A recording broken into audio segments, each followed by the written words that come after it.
Salamat nga pala sa iyong pag-aalaga sa amin at maayos na pag-aruga. Kami di mo pinabayaan, kami ay ginabayan. Hanggang sa aming paglaki kami iyong pinatnubayan. Kaya merong isang awitin na inilikha para sa iyo aking ina, upang makapagpasalamat sa lahat ng sakripisyong ginawa mo para sa amin. Salamat sa iyo ina, at minamahal ka namin dahil sa iyong pagsisikap para lamang mapabuti buhay naming lahat. Kahit wala man tayong malaking salapi, wala man tayong kotse at walang maayos na tirahan. Salamat sa iyo ina, dahil di mo kami iniwan. Ay aking ina, dyan ako sa iyo sumasaludo, at wala nang hihigit pa sa iyo at makatatalo, sapagkat ikaw lang ang the best na nanay sa mundo. Ikaw lang ang the best na nanay na hinahangaan ko.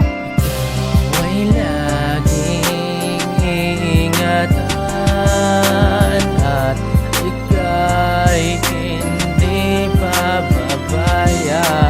At salamat sa'yo aking inay, sa pagmamahal mo at pag-aalaga. Alam niyo ba, yung ina na siyang gigising ng maaga na maghahanda ng gamit nyo at baon sa eskwela. Yung inang laging andyan kapag ka mayroon kang problema. Yung inang laging andyan na sa iyo sumusuporta. Sila yung inang kailanman din natin matatawaran ang kanilang ginagawa sa atin na kabutihan. Kaya marapat lang na sila'y ating pasalamatan, dahil kung wala sila mundo'y di natin masisilayan. Kaya ating mahalin ang ating mga magulang, atin silang alagaan, ating silang saluduhan. Sila'y huwag pababayaan, sila'y dapat nating ingatan, sapagkat sila lang nag-iisa nating kayamanan. Sa mundong ito'y wala na atang makatatalo pa sa ating mga ina na palaging ginagawa na tayo'y laging intindihin at pinag-iingatan upang mapabuti lamang ang ating kalagayan.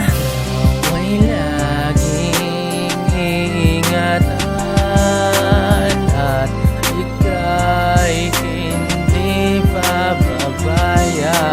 At salamat sa'yo aking inay, sa pagmamahal mo at pag-aalaga.